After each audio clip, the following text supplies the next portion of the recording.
And then finally, understanding that is a person having 6 opulences in full. So that is a perfect or complete realization.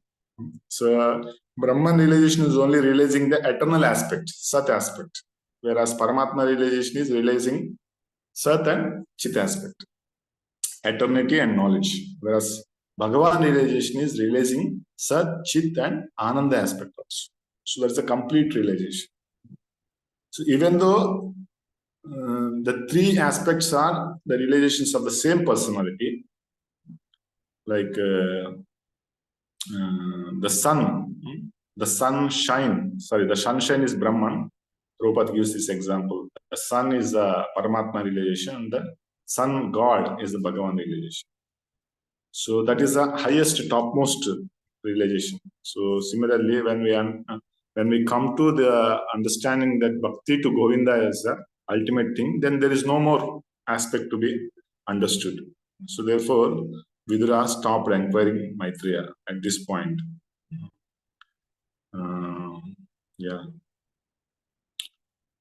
Even Vyasadeva we see. So he was rating so many literatures, right? But still he was not finding satisfaction. We all went through that section. First canto 4 to 6 chapters. How Narada came and counseled Vyasadeva that what is the cause for this dissatisfaction, that he did not directly glorify the Lord and the process of bhakti. Then the Srimad Bhagavatam was written. So that is the point. No matter how much we read, write, or study the vast subject matter of Vedas or material subjects, still that will not give us satisfaction unless we directly understand the glories of the Lord or speak about the glories of the Lord. So at this point, I want Anush Prabhu to share the first canto, 2nd chapter, 5th verse. I just want to read the purport there. And Prabhuji, this is the PPT you were looking for, right? Yeah. The PPT also you can show, but first you can share 1.2.5.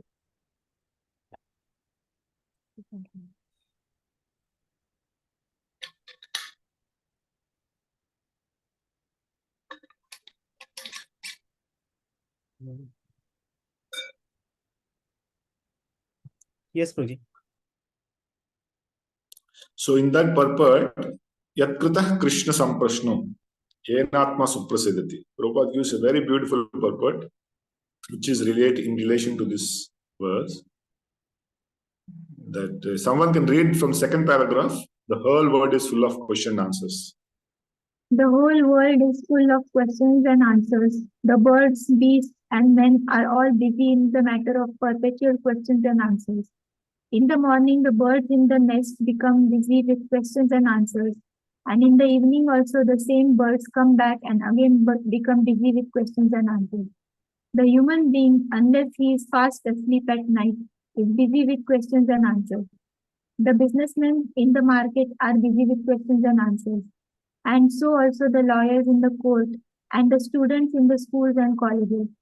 The legislators in the parliament are also busy with questions and answers. And the politicians and the press representatives are all busy with questions and answers. Although they go on making such questions and answers for their whole life, they are not at all satisfied. Satisfaction of the soul can only be obtained by questions and answers on the subject of Krishna. Krishna is our most intimate friend, father, or son, an object of conjugal love. Forgetting Krishna, we have created so many objects of questions and answers, but none of them are able to give us the complete satisfaction. All things but Krishna give temporary satisfaction only. So if we are to have complete satisfaction, we must take to the questions and answers about Krishna. We cannot live for a moment without being questioned on or without giving answers. But because the Srimad Bhagavatam deals with questions and answers that are related to Krishna, we can derive the highest satisfaction only by reading and hearing this transcendental literature. One should learn the Srimad Bhagavatam and make an all-around solution to all problems pertaining to social, political, or religious matters. Srimad Bhagavatam and Krishna are the sum total of all things. So very, very beautiful purport. So this is a 5-star purport. We can. So which is in connection with our sloka that Vidura stopped inquiring. So many questions he was putting to Maitreya. Finally understood that Bhakti to Govinda is the essence when he stopped inquiring. Till the point we come to this conclusion, there is no satisfaction. We may try karma kanda, performing so many fruitive actions. We may try gnana kanda, philosophical speculation, and then so many things, but still will not be satisfied. Finally, when we reach that devotion to the Supreme Personality of Godhead, Govinda, especially the word why Govinda is used, because Govinda means one who gives pleasure to the senses, right? So when we render devotional service to Govinda, he completely satisfies our senses. He will completely nourish us, and then we don't need anything else. So that's how Vidura actually experienced. He became fully self-realized in Maitreya's association. And then in that condition, he is returning to Hastinapur. Therefore, if we carefully observe the purports also, Prabhupada many times writes Mahatma Vidura, Mahatma Vidura, because he's not an ordinary soul, he is pure devotee of the Lord. Okay, so we'll continue. Next verse, 1/3 verse.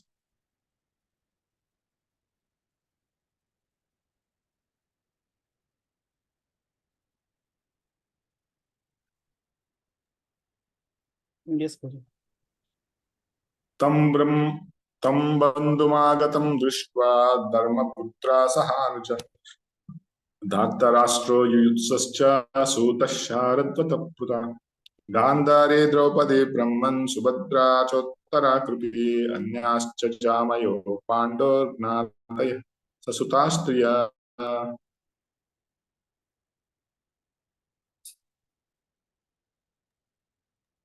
Suryakant Prabhu.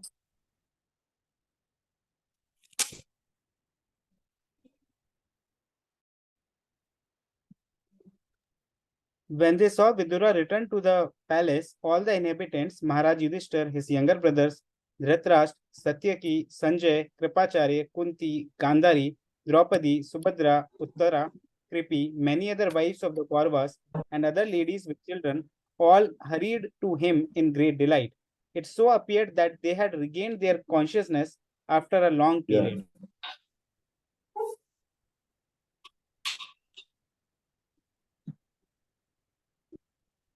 Should I read purport also? So from 3rd to 7th, no purport. You can read the 5th and 6th translations also. Next 5, 6, and 7 also. Till 7 verses you can do. With great delight, they all approached him as if life had returned to their bodies. They exchanged obeisances and welcomed each other with embraces. Due to anxieties and long separation, they all cried out of affection. King Yudhishthira then arranged to offer sitting accommodations and a reception. After Vidura ate sumptuously and took sufficient rest, he was comfortably seated. Then the king began to speak to him, and all who were present there listened. Yeah. Okay. So now, Anuslu can share that 13th chapter PPT of Radhesham Rules. Yes, Prabhuji.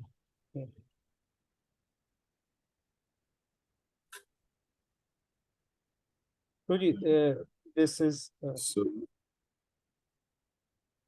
yeah, you can go to the next slide. Maybe 3 to 7, that point is given. Go ahead. Okay, just stop at this slide. Previous one. This... Previous.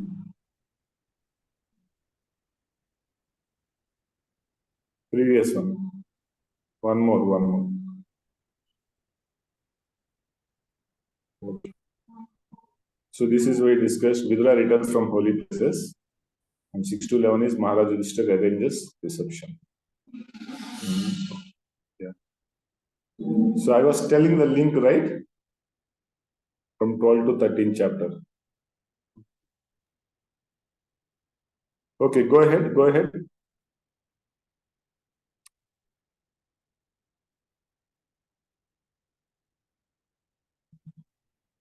ahead, Prabhu. I'm not seeing the screen. Prabhuji, I am on slide 4, 1 to 5 verse.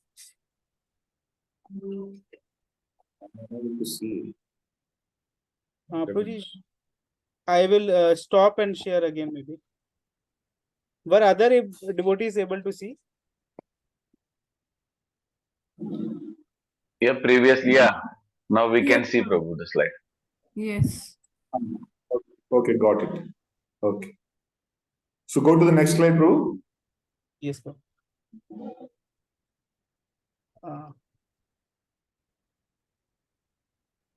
This point we discussed, first 2 verses. And okay, now here, proper way to receive the beloved friend are Vaishnava hospitality. So 3 to 7 verses. So there you see the 3rd and 4th verses, all the characters.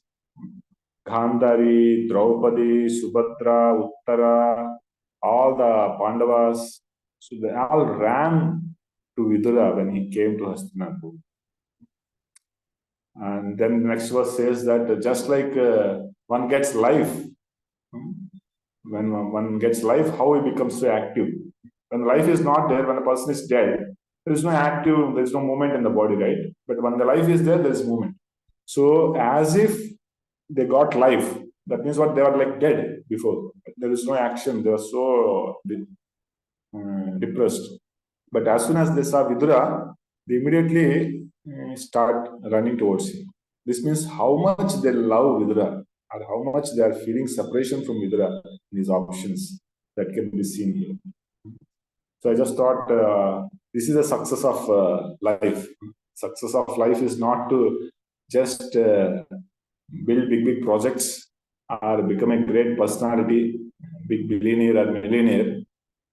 But the success of life is to have few people, at least one person, who remembers us at the time of death, or who feels our separation. So that is the success of life. Here, so many people are feeling separation from Vidura. And when he came, they were having such emotional outburst. And in the 5th verse and 6th verse, it is said there actually tears were rolling down from their eyes. Right? And then they embraced, and some offered obeisances to Vidura according to the relationship. And then Yudhishthira Maharaj gave him a seat, and Vidura took the seat, and they offered a nice reception. And in 7th verse, it is said that he was given all kinds of food items, and then he was given some rest also. And then they started inquiry. So such a kind of hospitality, such guest reception we can learn from this section. That how to receive guests. Guest reception is about serving. It's not about our convenience. It's about making other person comfortable. So many times what happens is, I'm not speaking about others. I'm just speaking what I observed in my own life also. Like sometimes when we serve guests, so it's not about getting things done. Somehow kar lenge, kaam khatam kar do. So how can we very easily shortcut it? किसी को कुछ चाहिए तो आश्रम में जो बन रहे हैं ना वही लेके जाओ, सब्जी चपाती जो भी है, फिर स्पेशल कुछ बनाने का time waste. No, guest reception means you have to understand what that person needs, what actually, how much spice he takes in food items. Not only about food, whatever, what facilities he needs, all those things. Especially when great sannyasis come to our homes, even Gurustha's home, sometimes somebody may come guest. it's not about giving. Many times we are worried about receiving some knowledge from them or giving some schedule of classes to them. Without understanding, they may need some rest, they may need some comfort. Right? So therefore, here Yudhishthira Maharaj we can see personally, when Vidura came, it's not that immediately they are inquiring or they're telling their own problems. Right? Pandavas, they are also gone through so many problems when Vidura left. Right? So Yudhishthira Maharaj did not downpour his problems to Vidura. He just received him, he made him comfortable, gave him all food items, and made him rest also. Right? So this is a very important lesson we can learn, that it's about making other person comfortable, not about seeing our own convenience in serving others. Right?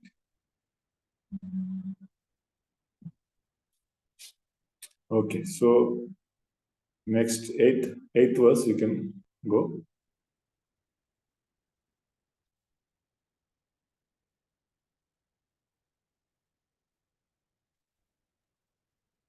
It is there, Prabhuji.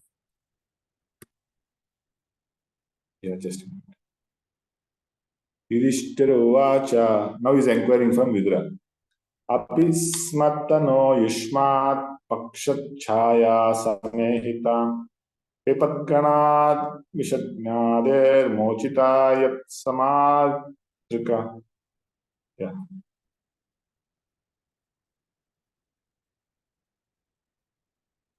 Translation. Maharaj Yudhishthira said, "My uncle, do you remember how you always protected us along with our mother from all sorts of calamity? Your fertility, like the wings of a bird, saved us from poisoning and erosion." Yeah. So here Maharaj Yudhishthira is remembering what all Vidura, his uncle, has done for them, the Pandavas. He was like a bird protecting the baby birds with the wings from the sun, from the heat, from other animals, all those things. Like that, Vidura was protecting. The whole purport Prabhupada speaks about how Vidura protected Pandavas, because the Pandavas are not having, the father died in childhood only, Pandu died. And then Dhritarashtra became the king, and he was supposed to take care of the Pandavas, but he wanted the kingdom for himself, his sons to rule. So he was making many plans to kill the Pandavas. And Vidura knew this. Therefore, he was protecting them, and whole kingdom knew that Vidura is partial to the Pandavas. But actually, he was not partial. He was equally merciful to both the parties. So just go to the PPT.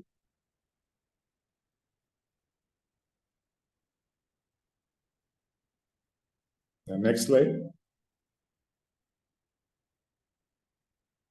Yeah, so you can see here. Like one example is given in the purport that Dhritarashtra, he made the lakh house.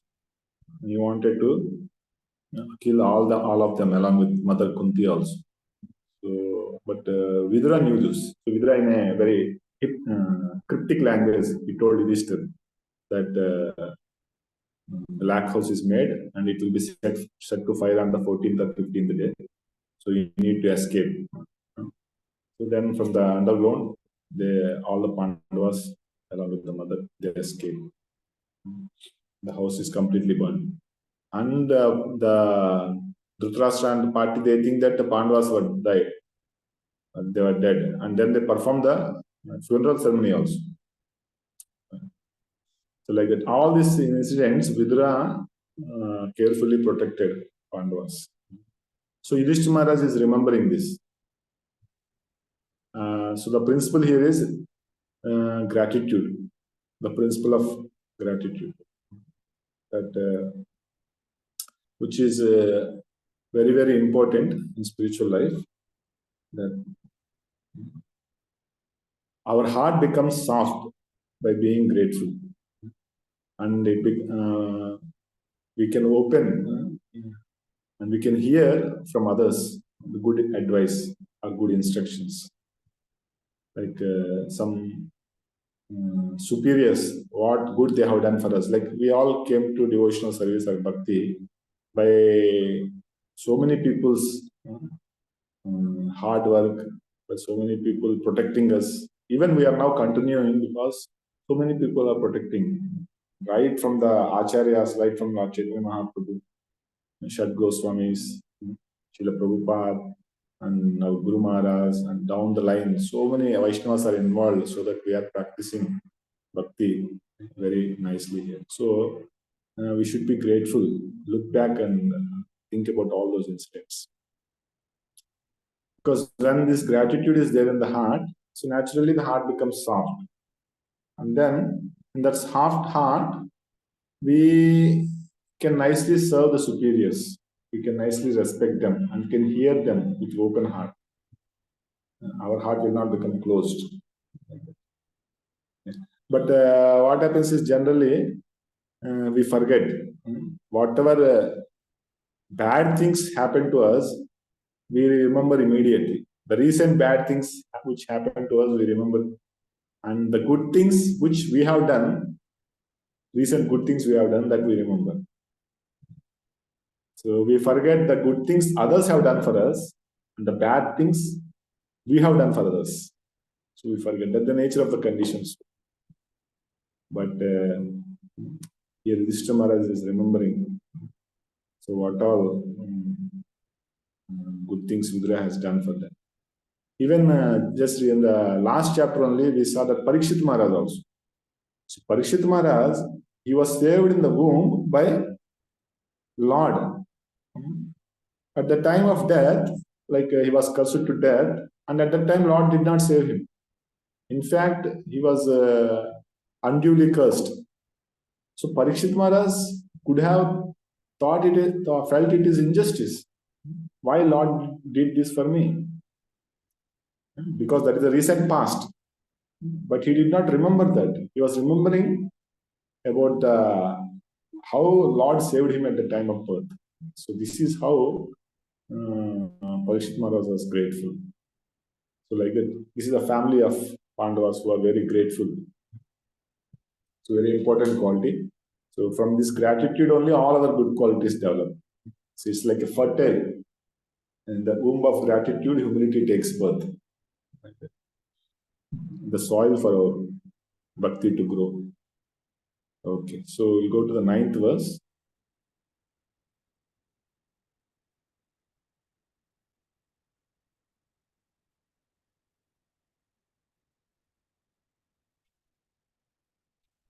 Ninth verse, please share, Prabhu.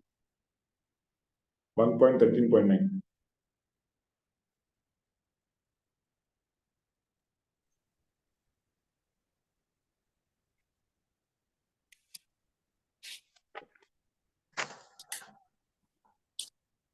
While traveling on the surface of earth, how did you maintain your livelihood? At which holy places and pilgrimage sites did you render service?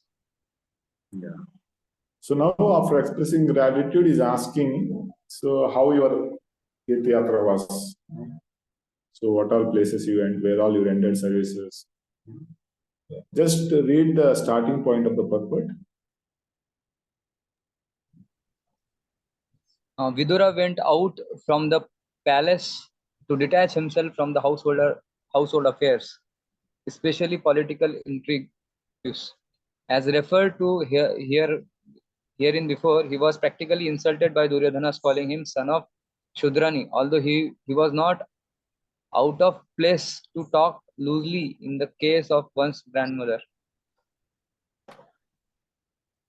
Vidura's mother, although a Shudrani, was a grandmother of Duryodhana, and funny talks are sometimes allowed between grandmother and grandchildren. But because the remark was an actual fact, it was unpalatable talk to Vidura, and it was accepted as direct insult. He therefore decided to quit his paternal house and prepare for the renounced order of life. The preparatory stage. Okay, you can stop here. So go to the PPT.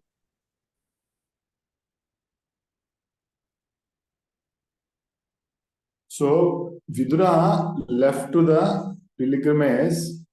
Why he left? Because he was insulted by Duryodhana, saying that you are a Sudra's son, Sudrani's son. So that actually Vidura could not tolerate. So even though Prabhupada is telling joking can be there because she is the grandmother only, Duryodhana's grandmother only, but because it's an actual fact, so it became an insult. Yeah. So the funny talks versus unpalatable insult. So that is the lesson we can learn. Like sometimes among the devotees circle also, sometimes we may have to make the atmosphere light. We may joke with other devotees. Sometimes we may imitate other devotees' character traits, we say, personality traits. Like somebody may behave in certain way, and somebody may be fat, or somebody may be skinny. There are different type of personalities, right? So we may joke with other devotees, or joke about other devotees. But we should be very careful because sometimes the other devotee may take it seriously. Therefore, it's little. We have to be sensitive.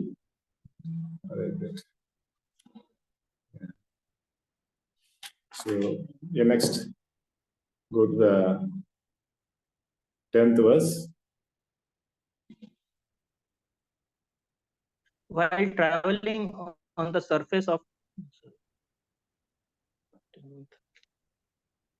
my Lord, devotees like your good self are verily holy places personified.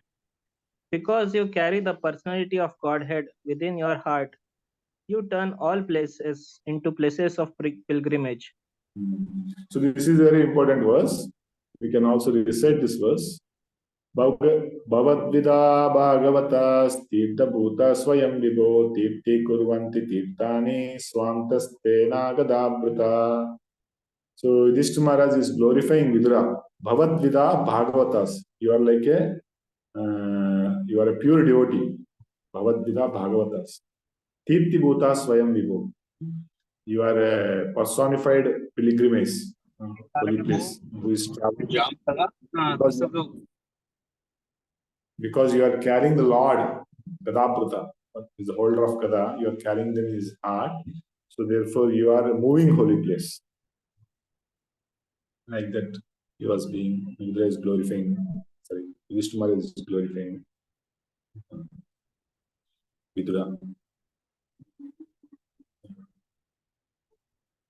Please read the purport. The personality of Godhead is omnipresent by his diverse potencies everywhere, just as the power of electricity is distributed everywhere within space. Similarly, the Lord's omnipresence is perceived and manifested by his unalloyed devotees like Vidura, just as electricity is manifested in an electric bulb. A pure devotee like Vidura always feels the presence of the Lord everywhere. He sees everything in the potency of the Lord, and the Lord in everything.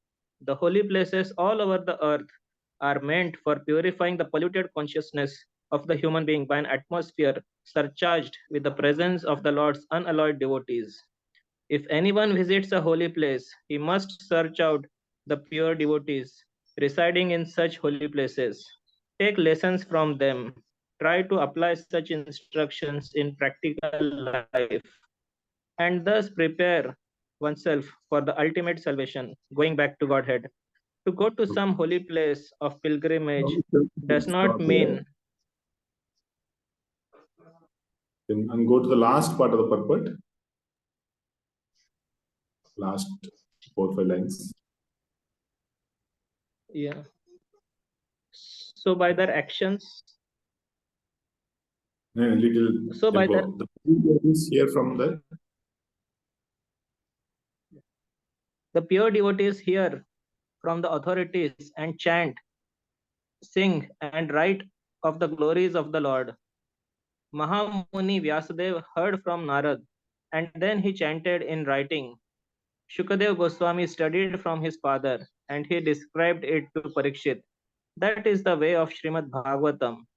So by their actions, the pure devotees of the Lord can render any place into a place of pilgrimage, and the holy places are worth the name only on their account. Such pure devotees are able to rectify the polluted atmosphere of any place, and what to speak of a holy place rendered unholy by the questionable actions of interested persons who try to adopt a professional life at the cost of the reputation of a holy place. So please go to the PPT. So this is also a very nice purport. So where the holy places are holy because of holy people. So even though they are holy places, why they are holy places? Because the Lord's pastimes were performed there, and the Lord's lotus footprints are imprinted there. All right. So the holy river may be there. So, but the holy place actually becomes holy when the holy people, they speak about the Lord, they glorify the Lord. So when there is Shravanam and Kirtanam happening in those holy places, then actually it becomes holy. Like Vidura, so Vidura actually became a personification, Kirti Bhuta of holy place, or he became a moving holy place. Why? Because he went for a pilgrimage and he completely became purified by traveling different places, hearing from different sadhus, especially Maitreya Muni, and rendering services. And he was completely absorbed in Krishna consciousness. So then, with that consciousness, now he is returning back to Hastinapur. Now Yudhishthira Maharaj is receiving him and is telling that now your feet are purifying my house, my kingdom, because your feet are like places of pilgrimage. Right. So holy place is rendered holy by holy people. At the same time, the holy place can be rendered unholy by unholy people. Like here, if you see in the picture, the Mandakini river, our left side, where Nalakur and Manigri were taking bath, and they were doing activities where Narada Muni came and cursed them to become trees. So that is a Mandakini Ganga as a holy place, the heavenly abode, and these people were doing unholy activities. So even Jagannath Puri, because it's a ocean beach. So the Puri is where Lord Jagannath is there along with his Baldeva and Subhadra. Such a pure place, can go and get purified. But people go for just sightseeing, ocean bath, and sense gratification. So the holy places become unholy by unholy activities and unholy people. So even Vrindavan, if you go, now it is becoming fully commercialized. Radha golf, so many people play golf, and there are different villas coming, resorts coming, just for sense gratification. So that's what Prabhupada is telling. The holy places are rendered unholy with unquestionable actions of people. So, but Vidura, but Krishna Maharaj is telling that your feet have now come to our kingdom. So you are personification of holy place. So go to the 11th verse.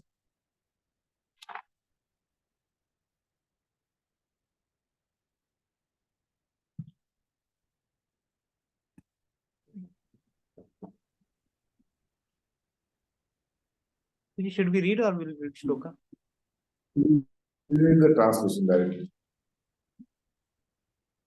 My uncle, you must have visited Dwaraka. In that holy place are our friends and well-wishers.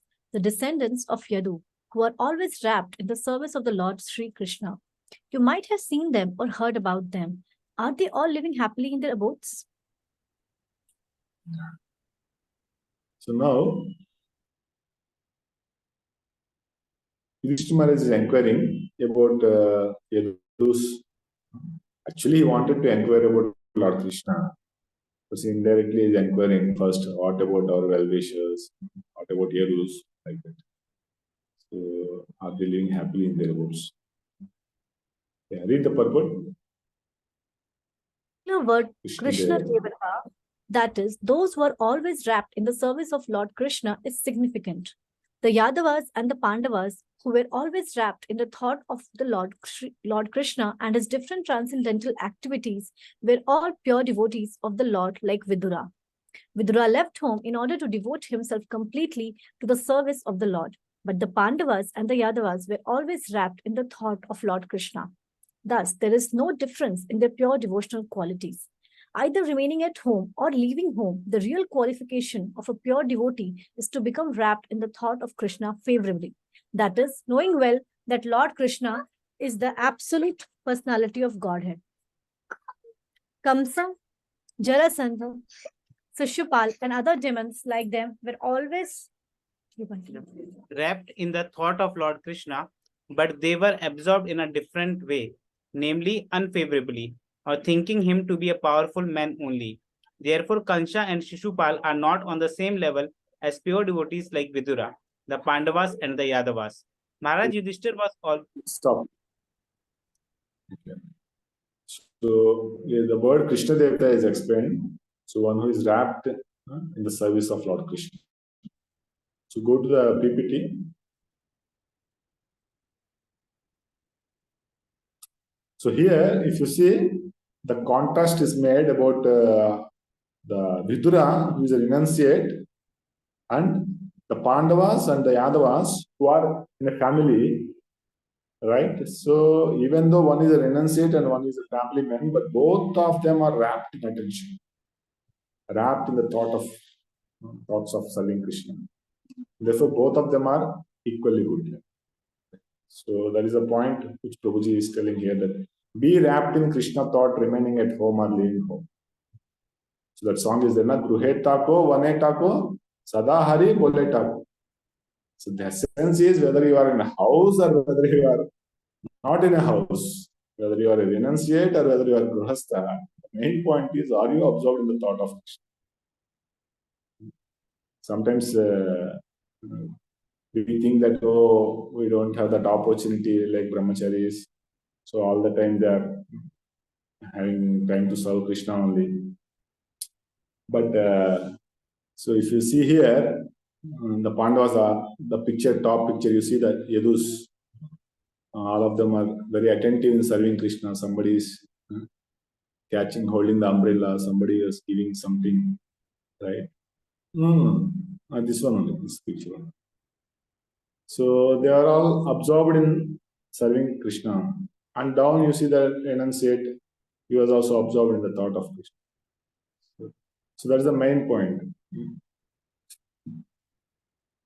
So the house, how can one remaining in house be absorbed in the thought of Krishna? So somebody may have this question, because we have so many household duties, family duties like that. So I was hearing one lecture where Guru Maharaj says that the three things should be taken care: Krishna Katha, Krishna Puja, and Krishna Seva. So if these things are happening, so we are in the right track. Right? So our whole day we have to check whether these three things are happening in my life. Krishna Katha, whether have I heard sufficient glories of Lord? Have I worshipped the Lord? Like in home we are there, we can have, if not deities, at least laminations in our home. Right? Krishna Puja can be there, offering some bhoga to the Lord. Krishna Seva can be there, we can go to the temple.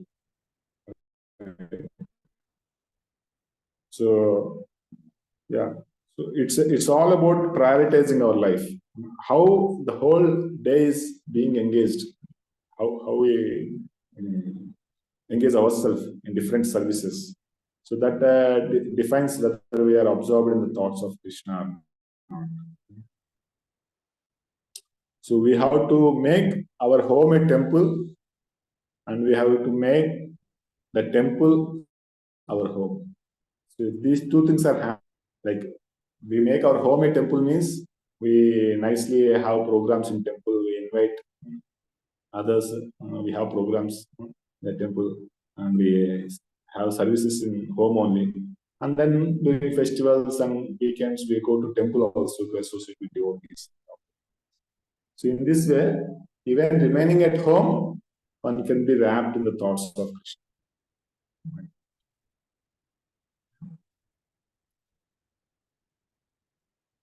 Okay, so we'll go to the next.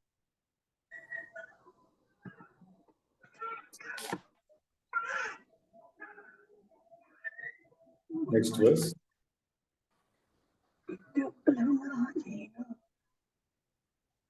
Yeah, read the translation. Hare Krishna.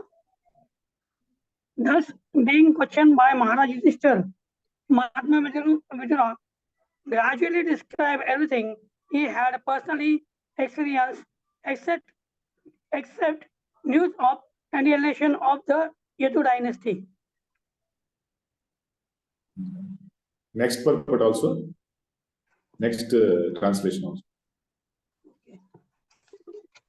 Compassionate Mahatma Vidura could not understand to see the Pandavas' distress at any time. Therefore, he did not disclose this unpalatable and unbearable incidents because calamities come of their own accord. Read the purport also. According to the Niti Shastra, civic laws, one should not speak the unpalatable truth to cause the distress to others. Distress comes upon us in its own way by the law of nature, by the laws of nature. So one should not aggravate it by propaganda. For a compassionate soul like Vidura, especially in his dealing with the beloved Pandavas, it was almost impossible to disclose an unpalatable piece of news like the annihilation of the Yadu dynasty. Therefore, he purposely refrained from it. Yeah. So, how one should be sensitive in speech? So that is being told in these two verses. So go to the next slide. So Bhagavad Gita also says, right, the austerity of speech. So in 17th chapter, 15th verse, I think. It's austerity of speech. Anyone remembers that verse? Just help me. Anutyagakaram vakyam satyam prehitam chayat. Vangmayam tapavachyate. It should not agitate others. When we speak something, it should not unnecessarily agitate others.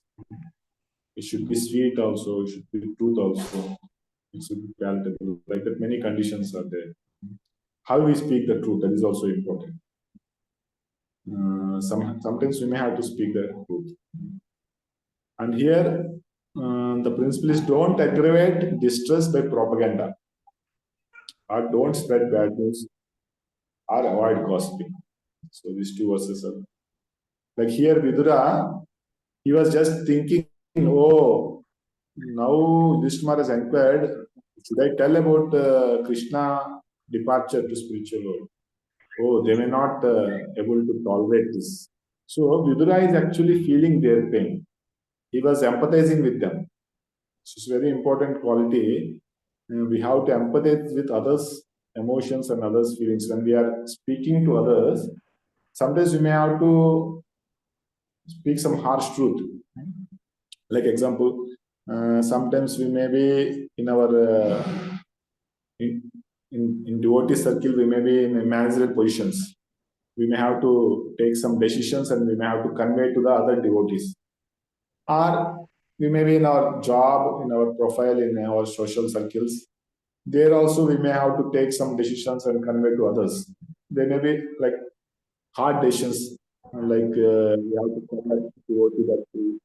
We are changing your service, or we may have to tell our junior that you are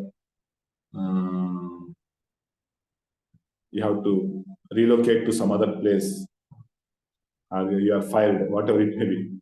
So then how you say that truth? It is a truth, but you have to be very sensitive, or even in writing mails to others, in conveying message also.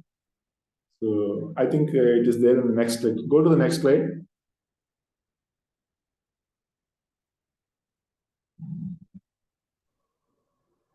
Yeah, so see here some examples are given. Radheshyam will give some examples. So some examples of bad news, and while communicating what things we should avoid. So always don't put the bad news in the top. So tell why that decision is taken. Tell something good about that person, what all good he has done, and then why that decision is being taken. Then you can tell the bad whatever decision or bad news. So there is a way to sensitively speak. So that is being spoken here by Vidura. So Vidura did not disclose that fact that Krishna has left. He told everything else. Okay, go to the next verse.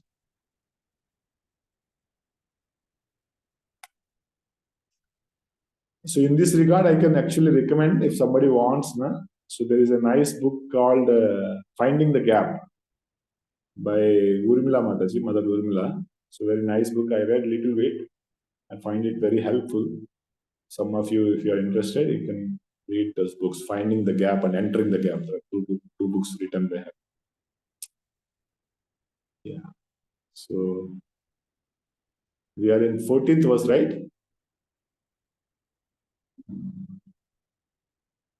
Yes. Kanchit kalamatavasit satkruto devavatsutam bhratrujeshtasya shreyashkrit sarvesham sukamavah. Thus, Mahatma Vidur, being treated just like a godly person by his kinsmen, remained there for a certain period just to rectify the mentality of his eldest brother, and in this way bring happiness to all the others.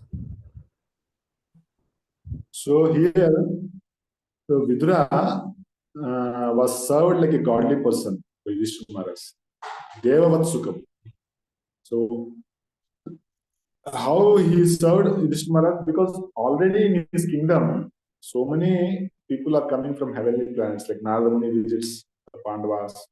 So many personalities are coming from heavenly planets to his kingdom. So he already knew how to serve the heavenly damsels. So in the same manner, he received Vidura and served him with high class reception.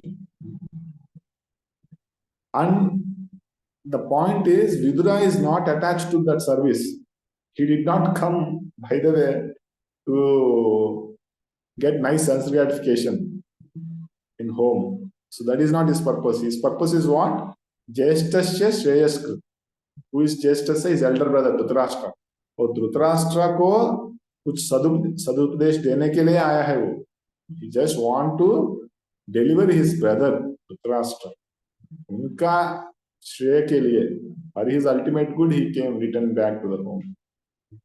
Otherwise, he has no reason to come home. Like renunciate, it's not good for a renunciate to always be surrounded by family members. So keep repeatedly going there and living with family members for days together and enjoying life there. That's not a life of a renunciate. He may sometimes go occasionally, like we are allowed. We also go to our homes yearly once or twice, like that. So that too, why a renunciate goes to other houses? Just to enlighten them in Krishna consciousness. That is the main purpose why renunciate visits others.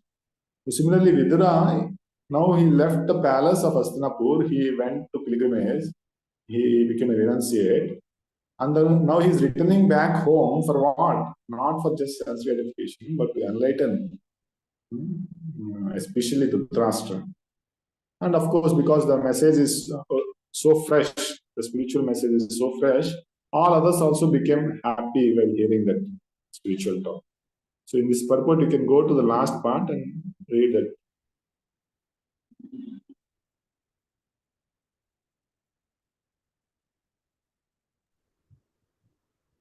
Which part, Prabhuji? Yeah, Vidura particularly came to. Okay. Vidura particular came to enlighten Dhritarashtra and to give him a lift to the higher status of spiritual cognition. It is a duty of enlightened soul to deliver the fallen ones, and Vidura came for that reason. But talks of spiritual enlightenment are so refreshing that while instructing Dhritarashtra, Vidura attracted the attention of all the members of the family, and all of them took pleasure in hearing them patiently. This is a way of spiritual realization.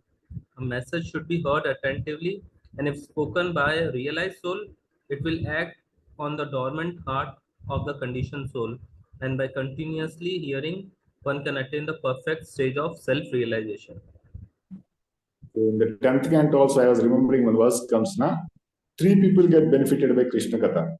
Bhaktaram, Tuchakam, Shrotram. The person who is speaking, he also get benefited. The person who is hearing, he will also get benefited. And the people who are sitting in that assembly, they also get benefited. And we see this is a scene, even Bhagavatam. Sukadeva Goswami is speaking, Parikshit Maharaj was sitting, and there are so many sages surrounding. Right? Even in Bhagavad Gita also. Krishna is speaking to Arjuna, but there are so many other people are also around. So everyone gets benefited. That is the nature of the spiritual talk. Just go to the PPT once.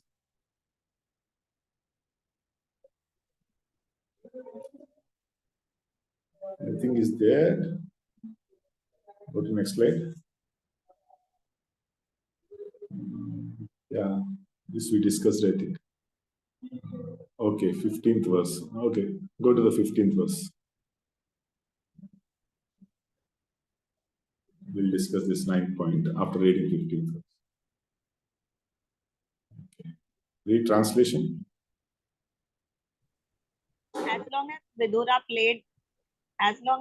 played the part of a Shudra, being cursed by Manduka Muni, Aryam officiated at the post of Yamraj to punish those who committed sinful acts. Yeah. So now here the point is coming, like who is this Vidura? Actually, why Vidura left home? So the previous verse is telling about what is previous verse telling? We just now discussed, right? Somebody can help me? 14th verse. We discussed that.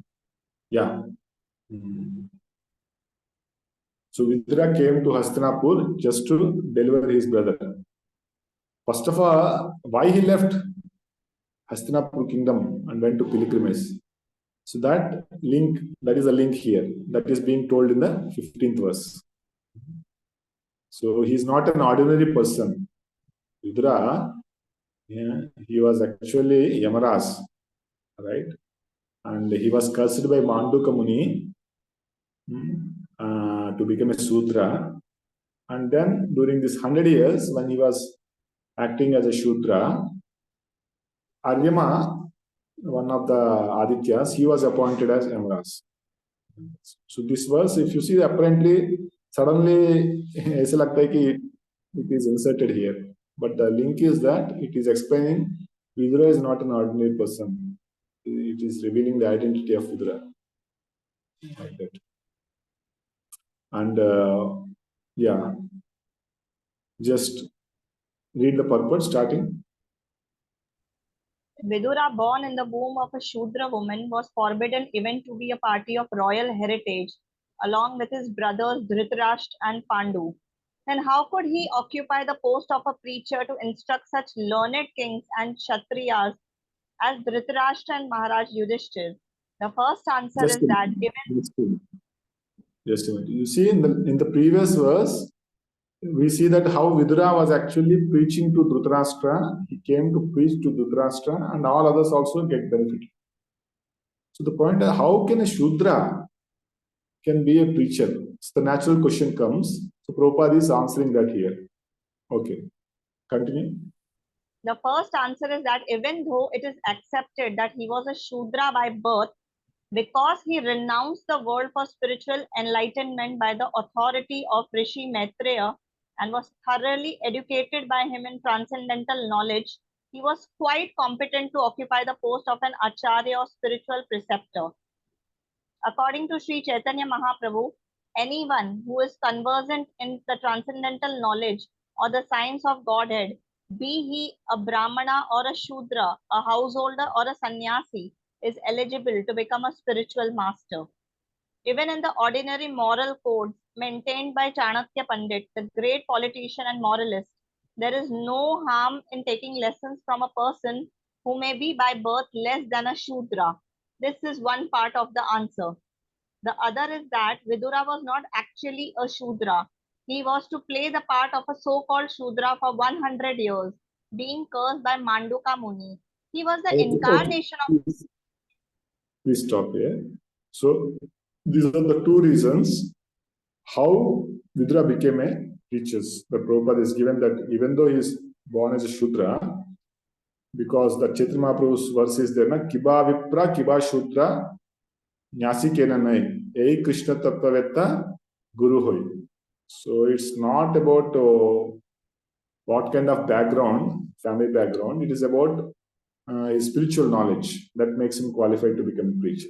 So, therefore, Vidura, even though he was born in a Shudra family, he became qualified because he went to pilgrimage, he learned from Maitreya Rishi and he became Krishna Consciousness. And he was well versed in the knowledge of Krishna Consciousness. So therefore he can become a preacher. Like there's so many preachers are there in our ISKCON movement also.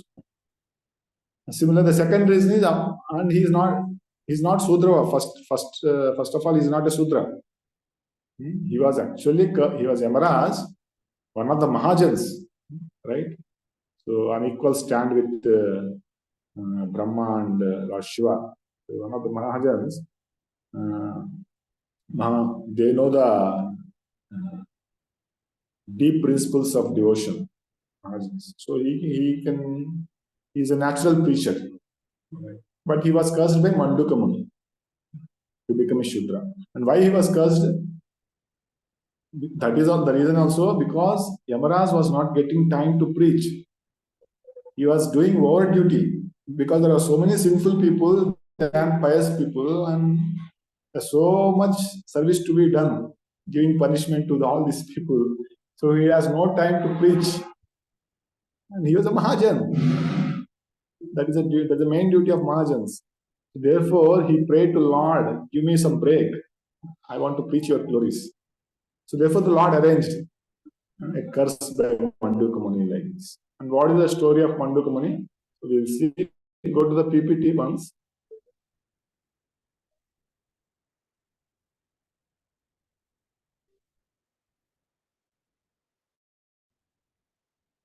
Please go to the PPT, Prabhu, once.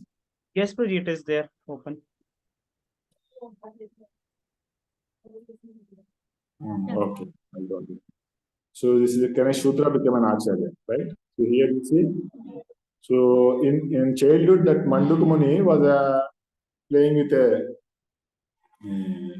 insect, like the children play with that dragonfly, na? So bandete. So, like that, he was catching an insect and he was piercing a needle, like that. So for this act, later when he was grown up and became Manduka Muni, the state police, they were chasing the criminals or thieves, and the criminals, they entered the house of Manduka Muni, and the Manduka Muni, the constables, they came and they arrested the thieves. Along with the thieves, they also arrested Manduka Muni, and they took him to the king, and the king gave a punishment that all of them should be pierced through the shulas, needles. And then later king understood, oh, he is a great sage, no, we cannot offer this punishment to him. And he told him, stop. But Mandukmani became upset. How can such a punishment be given to me? Then immediately he went to Yamraj about. So what mistake I have done that such a punishment is given to me? Then Yamraj told that in the childhood you pierced a small insect with a needle. Then Mandukmani becomes so upset that how can for such an innocent mistake in childhood I have done that such a grave punishment is given. So therefore you don't know how to rule, you become a Shudra. करके शाप देते यमराज को. That's how Yamaraj becomes Vidura for 100 years. And during that 100 years, Aryama, one of the sons of Aditya and Kashyapa, is Aditya, he became the Yamaraj. So that is the story of Vidura. So therefore, he is not an ordinary Sudra. He is beyond all these designations. He was more than a Brahmana. He is a pure devotee of the Lord. Yes, yeah, Yashika Mataji, you have some question? Prabhuji, Hare Krishna, sorry to disturb. Prabhuji, जो युधिष्ठिर महाराज हैं वो भी Dharmaraj, I mean, वो भी शायद यमराज के यमराज के incarnation थे शायद, जो युधिष्ठिर महाराज थे. Yudhishthira Maharaj actually, he is the son of Yamaraj. He is not incarnation of Yamaraj. He is Dharmaraj. He is the son of Yamaraj. Like Kunti Maharani has a boon that she can invite any of the demigod, and to him she can get a son. So she invited Yamaraj, Dharmaraj, and through Kunti Maharani, Yudhishthira Maharaj was born. Right. Okay. So we'll stop here. And again, we'll continue in 5 minutes. Just a small break.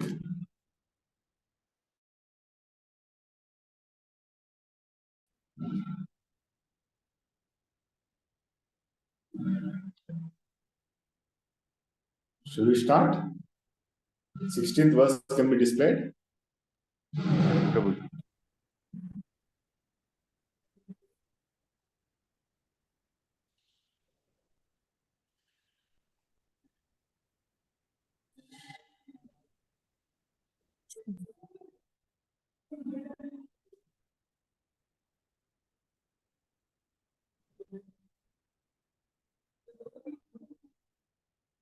Yeah.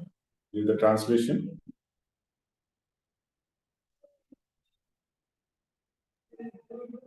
Jagannath Prabhu.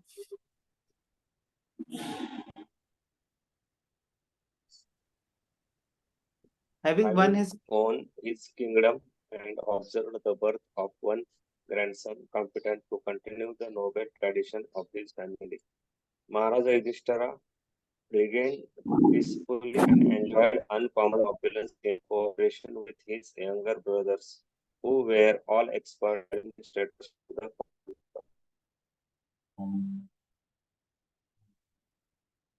So Vidura came and all the inquiries were done. Then Yudhishthira is after settling all the family issues. Like the grandson was born, Parikshit Maharaj was born, and the war was done. So now he is peacefully ruling the citizens. And Mumude Parayashriya. And he was enjoying the uncommon opulences. So he is not enjoying in a material way. Actually, he is absorbed in Krishna consciousness. In that way, he is enjoying this material process. Go to purport down. Go to the last part of the purport.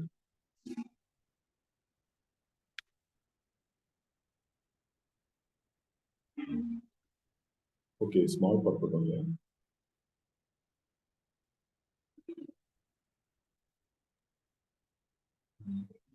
Yeah, read the purport, full purport. Jagannath Prabhu, you are there? both Maharaja Yudhishthira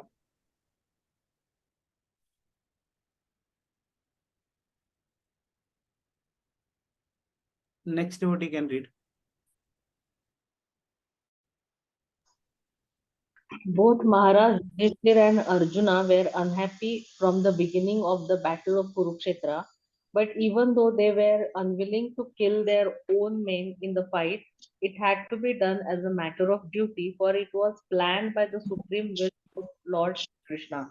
After the battle, Maharaj Yudhishthir was unhappy over such mass killings. Practically, there was none to continue the Kuru dynasty after them, the Pandavas. The only remaining hope was the child in the womb of his daughter-in-law Uttara, and he was also attacked by Ashwatthama. But by the grace of the Lord, the child was saved. So, after the settlement of all disturbing conditions and re-establishment of the peaceful order of the state, and after seeing the surviving child, Parikshit, well satisfied, Maharaj Yudhishthir felt some relief as a human being, although he had very little attraction for material happiness, which is always illusory and temporary. So here, the purport of Prabhupada is clarifying that settling all the things, so Yudhishthira Maharaj felt some relief. So that is a human psychology. So he naturally felt some relief. It's not about, okay, now I can enjoy nicely. It's not that kind of relief. Because already in the previous chapter, verse number 4 to 6, we already saw that how Yudhishthira Maharaj is detached from all these opulences. Nothing satisfied him than Krishna Katha, Krishna Seva. Like Shuditasya Yatetare, that word we have seen in the previous chapter. Just like a hungry man is not satisfied by anything other than food. So Yudhishthira Maharaj was not satisfied with any worldly opulence unless it is some spiritual enlightenment. So therefore, in this, here, Mumude Parayashraya means he's not enjoying materially. He's enjoying spiritually, absorbed in Krishna consciousness. So very typically, if you see the next verse, 16th verse is telling that Yudhishthira is enjoying life, right? So next verse, what it says, very important verse. You can all by heart also this also. Evam gruheshu shaktanam pramattanam tadihaya atyakramadajnata kala paramadustaraha. Translation. Insurmountable eternal time imperceptibly overcomes those who are too much attached to family affairs and are always engrossed in their thoughts. So this verse is speaking about whom? So if you see the context, how the verses are flowing, go on to the purport, but just somebody can answer. This verse is speaking about whom? Evam gruheshu shaktanam. Those are too much attached to family affairs and are always engaged in their thought. So previously, the previous 16th verse is speaking about Yudhishthira Maharaj, how he was enjoying the family affairs after settling everything. And this verse is speaking that such people forget that the time is approaching. Yes, any guess? Sud Goswami is saying. About Sud Goswami is telling, I'm telling who?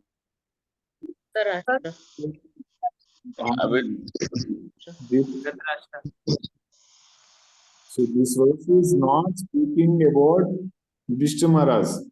It is speaking about Dhritarashtra and other family members who are attached for the household life. So because Yudhishthira Maharaj is a pure devotee, so that Prabhupada clarifies in the purport later, the last part. Go to the last part.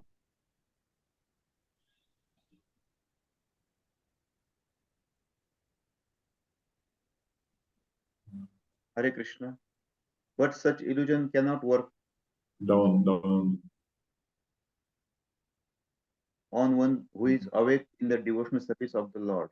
Yudhishthir Maharaj and his brothers the Pandavas were all engaged in the service of Lord Krishna, and they had very little attraction for the illusionary happiness of this material world. As we have discussed previously, Maharaj Yudhishthir was fixed in the service of the Lord Mukunda, the Lord who can award salvation, and therefore he had no attraction even for such comforts of life as are available in the kingdom of heaven, because even the Your voice is happiness breaking. voice is breaking. Sorry.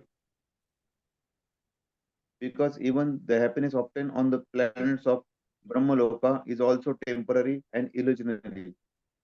Because the living being is eternal, he can be happy only in the eternal abode of the kingdom of the God, from which no one returns to his region of repeated birth and death, disease and old age. Therefore, any comfort of life or any material happiness which does not warrant an eternal life is but illusion for the eternal living being. One who understands this factually is learned, and such a learned person can sacrifice any amount of material happiness to achieve the desired goal known as Brahma Sukham or absolute happiness. Real transcendentalists are hungry for this happiness, and as hungry men cannot be made happy by all the comforts of life minus food stuff. So the man hungry for eternal absolute happiness cannot be satisfied by any amount of material happiness. Therefore, the instruction described in this verse cannot be applied to Maharaj Yudhishthira or his brothers and mother. It was meant for a person like Dhritarashtra, for whom Vidura come especially to impart lessons. So here one cannot be affected by illusory happiness to the degree one is spiritually hungry. So one is not spiritually hungry or spiritually eager, then he will be easily affected by illusory happiness. So like that is the point. Yeah. So go to the next verse, 18th. Vidurastadapi pretya data Pranabhasata Rajan Niptam Shikram Pashyedam Vayamagatam. Mahatma Vidura knew all this, and therefore he addressed Dhritarashtra, saying, "My dear king, please get out of here immediately. Do not delay. Just see how fear has overtaken me." Yes. So here from 18th verse to 28th verse, almost 11 verses, Vidura chastises Dhritarashtra very strongly. Because the 17th verse, what is telling is, the attached people, they don't see that death is approaching, and they are comfortably, happily situated in family life. Right? So 17th verse says that. And then 18th verse is telling that the link is that time is approaching for you, Dhritarashtra. The death is soon approaching you. Now you get out from this place. Like that, from starting from here till 28th verse, Vidura preaches heavily to his brother Dhritarashtra.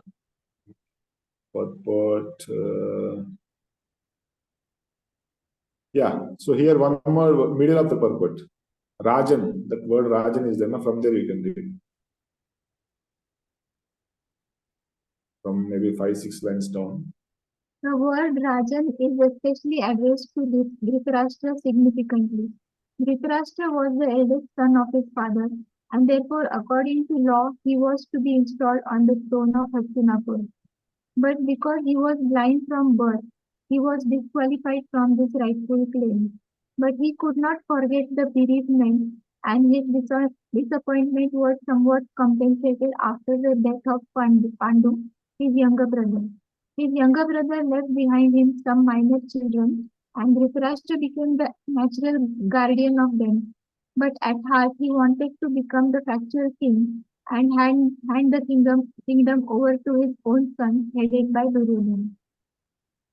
With all these imperial ambitions, Dhritarashtra wanted to become a king, and he contrived all sorts of intrigues in consultation with his brother-in-law Shakuni.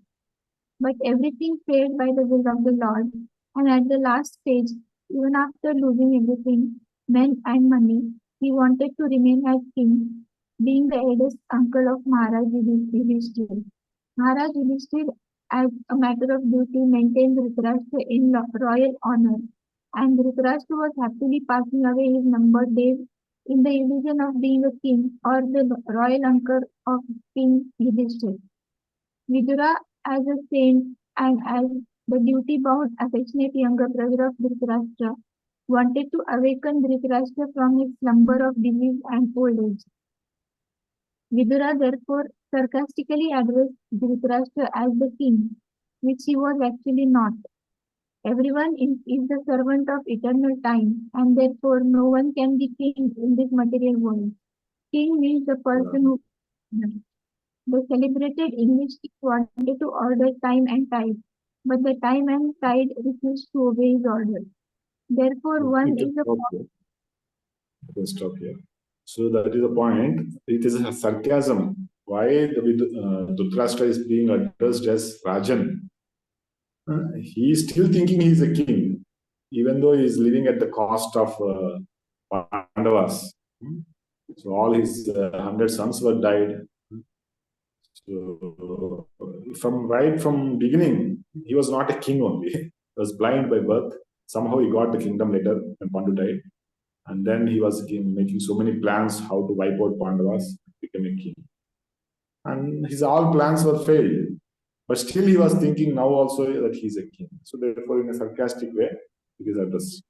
And Prabhupada very nicely telling for all of us that nobody is king in this material world. Everybody thinks like that.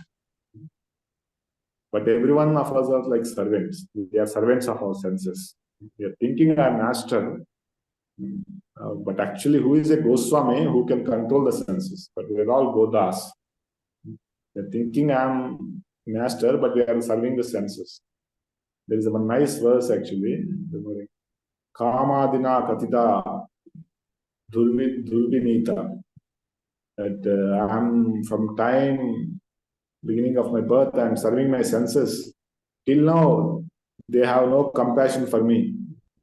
They have not given me any leave. Every day they are engaging me in their service. Like that. So there is one nice verse. I'm not remembering. So that is the point is that we are all servants of the senses. So when we become the master of the senses, actually Goswami, then actually we can become a king. That's why why the sannyasis are called, the sannyasis are also addressed as Raja, king. Maharaj bolte na. Maharaj bolte. Why? Because they are the people who have controlled their senses. They are the kings, not the people who are serving the senses. So the disease of this material world is that we think that by enjoying the senses we'll be happy. But that is not the case. So by this enjoying mentality, we suffer more in this world. So that's why there is a prayer, one Vaishnava prays that, "Oh Lord, please relieve me from this burden of enjoying mentality." So that mentality itself is like a heavy crown that will make us drown soon in the ocean of this material existence. So therefore, when we develop the service attitude from this enjoying mentality, then actually we can be happy. How to avoid suffering in this world? Give up this enjoying mentality. Prahlad Maharaj also says in 7th canto that if you want to really be happy, don't look for happiness. So when we are always in the mode of service, giving happiness to others, then we will naturally be happy in all situations. So like that, Dhritarashtra is being sarcastically addressed as Rajan. You are thinking you are a king and you are living at the cost of the Pandavas. Get out very quickly. The word used is nirgamyatam, shigram. Quickly quit this place. Time is up. My God. The 19th verse, the link is, so is there any remedy? Now the time is approaching fast, that old age is approaching. Can I overcome it? How can I overcome it? Dhritarashtra can say. So then immediately Vidura is telling that nobody can overcome it. So that is the 19th verse. Read the translation.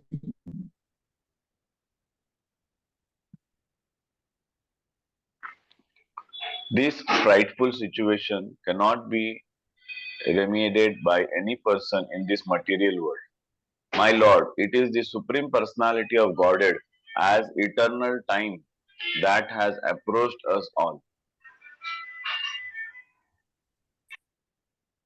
So from here, not till 28 verses, just read the translations and then we will see the PPT and then we'll end the class. Just read the translations. Whoever is under the influence of Supreme Kala, eternal time, must surrender his most dear life, and what to speak of other things, such as wealth, honor, children, land, and home. Your father, brother, well-wishers, and sons are all dead and passed away. You yourself have expended the major portion of your life. Your body is now overtaken by invalidity, and you are living in the home of another. You have been blind from your very birth, and recently you have become hard of hearing. Your memory is shortened, and your intelligence is disturbed. Your teeth are loose, your liver is defective, and you are coughing up musk. All the symptoms of all this. Alas, how powerful are the hopes of a living being to continue his life. Verily, you are living just like a household dog and are eating remnant of food given by Bhima. Very strong words is being used there. So Prabhupada also gives very strong purports. Maybe later you can go through the purports. So इस श्लोक में 23rd श्लोक is telling that घर का पालतू कुत्ता के जैसे जी रहे आप. So get out of this place. You are eating the remnants of foodstuffs given by Bhima. So especially Bhima is being Bhima is quoted here because Dhritarashtra is so much envious of Bhima because he knows that he is the one who is going to kill hundreds of his sons. So once when he was, I think, he wanted to embrace all the Pandavas one by one, and he wanted to crush Bhima with his embrace because Dhritarashtra was so strong physically. So when Bhima is going towards Dhritarashtra, Krishna forbids, don't go, because he will kill you with his embrace. So then instead of sending Bhima, a iron putla ko beste. And when Dhritarashtra holds that iron statue, he very strongly embraces that it becomes powder, that iron statue. Then Krishna says, see, if you would have gone, you would have crushed it into powder. So that much envious Dhritarashtra is towards Bhima. And that Bhima's name is used by Vidura to really pinch Dhritarashtra that ऐसे भीम का घर में पालतू कुत्ता के जैसे खा रहे आप, कुछ शर्म नहीं है आपको, इतना ओल्ड हो गया, आप देख भी नहीं पाते हैं, दांत भी टूट गया आपका, बाल सफेद हो गया. So like so many strong words are being used. Get out of this place. Yeah. So read, continue the other verses, 24.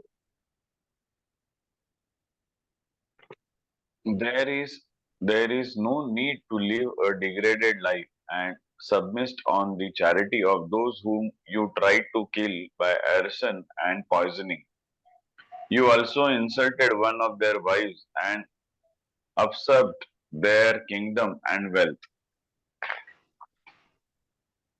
Despite your unwillingness to die and your desire to live, even at the cost of honor and prestige, your miserly body will certainly dwindle and deteriorate like an old garment. He is called undisturbed who goes to an unknown remote place and freed from all obligations, quits his material body when it has become useless. He is certainly a first-class man who awakens and understands either by himself or from others the fallacy and misery of this material world, and thus leaves home and depends fully on the personality of Godhead residing within his heart. Last verse. Please therefore leave from the north immediately without letting your relatives know, for soon that time will approach which will diminish the good qualities of men. Yeah. So in all these verses, you see that Vidura is trying to induce Dhritarashtra to make him detached. In two ways he is doing this. One way is he is giving him awareness of that old age and death has approached him. The harsh reality, he is speaking that. And the second thing is he is inducing him, saying that, Are, you don't have any shame. You are living at the cost of your enemies, so-called enemies. You are living at their house like a household dog. So why you are living a life of humiliation? So in both ways, he is trying to make Dhritarashtra detach through all this series of verses. And basically, Prabhupada says one main point in all to this purpose is that a sadhu duty is very thankless. So Vidura is speaking harsh words because the meaning of word is to cut the hard family affection, family tie. So sometimes what happens is murka upadeshaya prakopahe kalpate. So when we give some good instructions to the foolish people, they become more angry. But still, the thankless task of is to speak harsh words. Like Prabhupada, we can see how strongly he preached initially. There are so many people who are against his strong preaching, but Prabhupada was never compromising. Like that. Yeah. So go to the PPT once.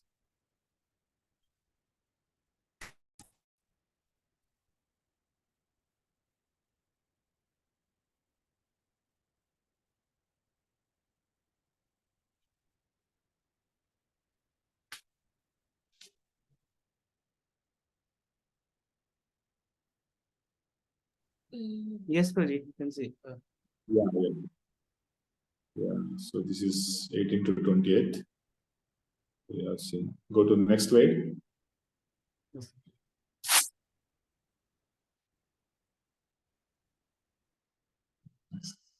It's 11th verse. Quickly, time is up. That we have seen. Nirgamyatam, bhayamatam. Like this. Because we want to remain young forever, but very soon the old age is going to come. Yeah, go to the next slide.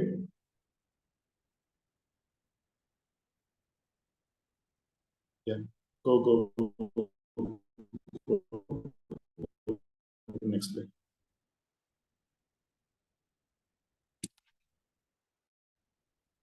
So this is the time that He calls me. The Lord says that I am the time. That so many people, we are taking bodies and we are getting engulfed in the Virat form of the Lord. Yeah.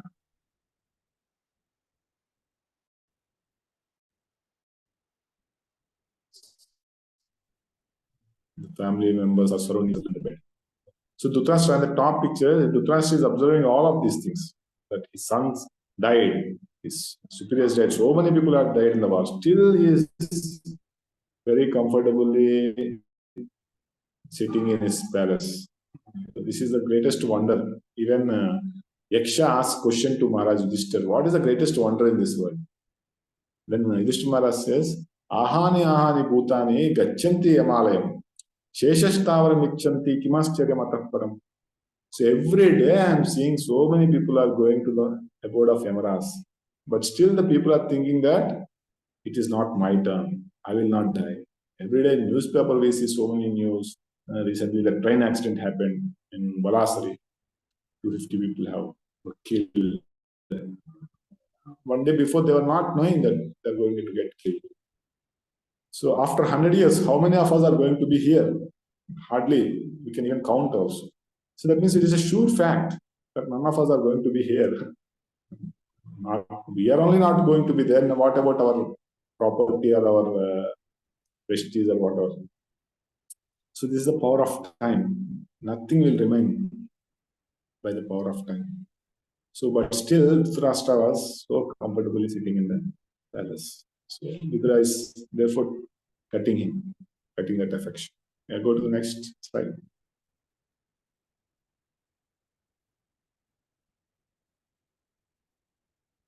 So the warnings have already come to you. The teeth has become old, face has become wrinkled, hair has become white. So the death notice is already coming in the form of old age. That will soon comes, get out of this blind well, like that he's telling. So no one wants to get old. Cosmetic industry is flourishing due to fear of old age. We can create cosmetics, but we cannot maintain beauty. Like that. That's why every year the Miss Universe have to change, because that is the power of time. Yeah, go to next slide.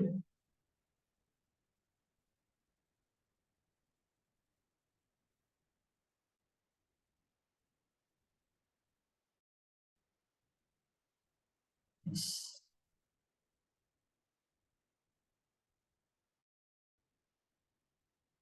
So worst is the family life till the end of life. So the family of Vanaprastha sannyasi. So after 50, one has to retire from family life, and Vanaprastha life, the retired life, where both husband and wife are fully focused in the service of the Lord. Whether they stay in home or whether they go to pilgrimage places or they stay near to temple. But the main focus should be service to the Lord. That Prabhupada explains that. But then the sannyasi stage is there. Yeah, go to the next slide.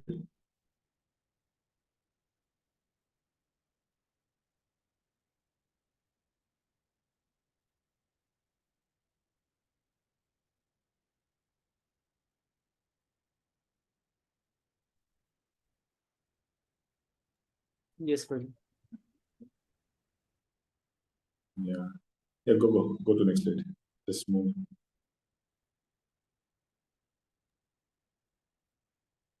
So here, all the slides, why they are being shown is that there is no solution to overcome this old age and disease scientifically. So don't be a kripana. For that verse, these are being shown that Vidura is telling Dhritarashtra that why you are a kripana, miser, just living with all these meager benefits. Why you are trying to solve the problem temporarily. So for that, we are also scientifically trying to solve the problems of old age, disease, and death. But they're not going to get solved. No matter how scientifically you try to improve the situation. So therefore, a Brahmana, he thinks about the future. He is not just trying to sort out the problems of this world. He may not have any facilities for this life to live comfortably.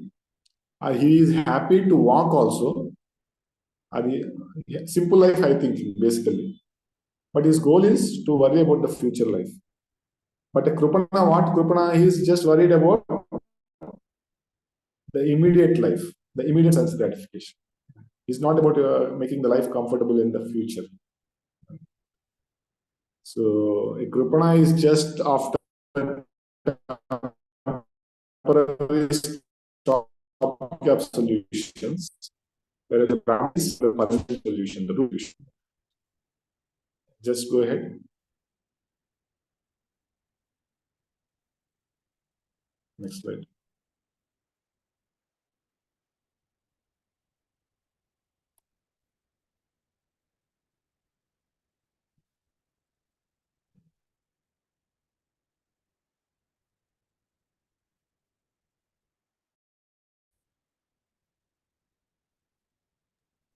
Should I move further? Yes, just go ahead.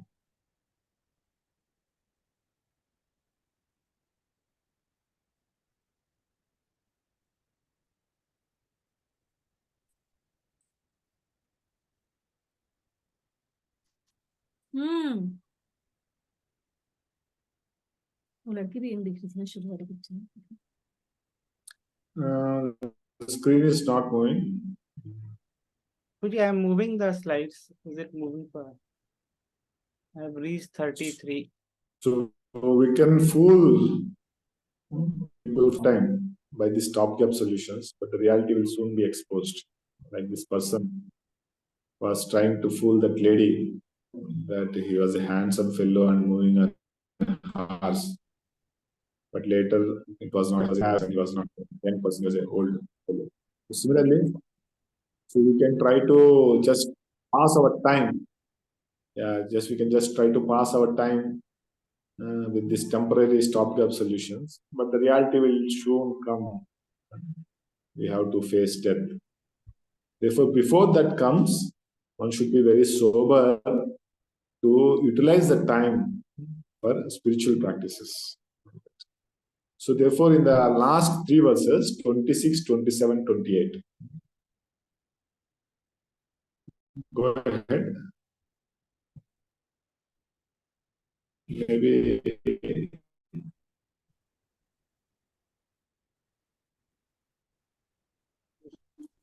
okay, stop this PPT, go to the verse of it.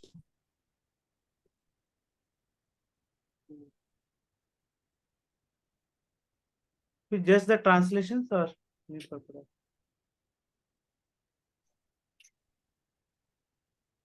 No, I'll explain the purpose. 26th.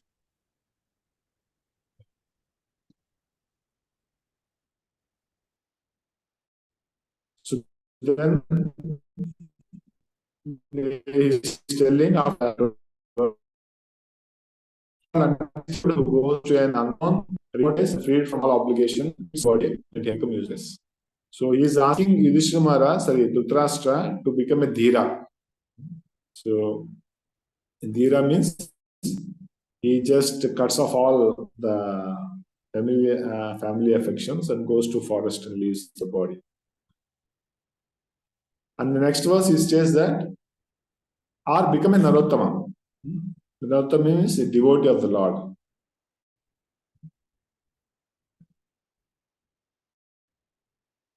So Vidura actually wanted to make the devotee for that. He's not capable.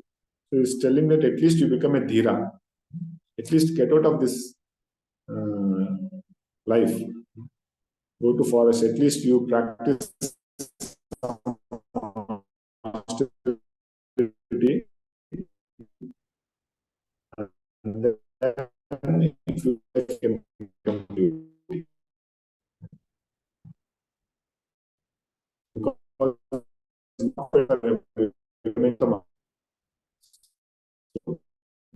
Bro, your voice is breaking, Prabhuji. Yes, Prabhu.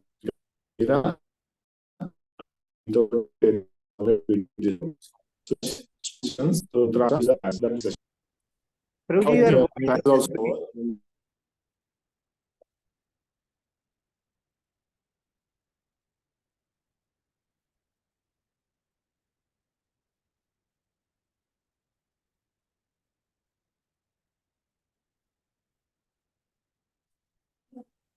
Hare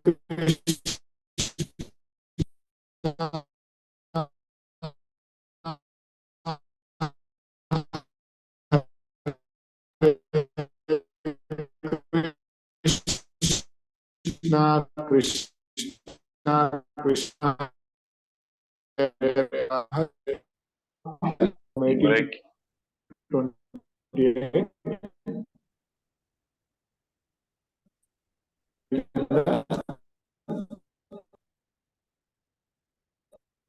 Next Saturday.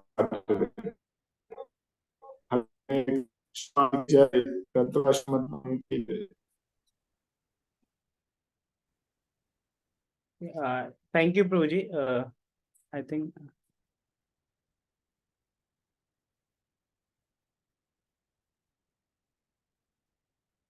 Hare Krishna, devotees, one quick announcements that like you have to submit your OBAs for Unit 4, and next week, 27th Saturday is your 27th or 26th, whatever we had decided that time, will be our closed book exam.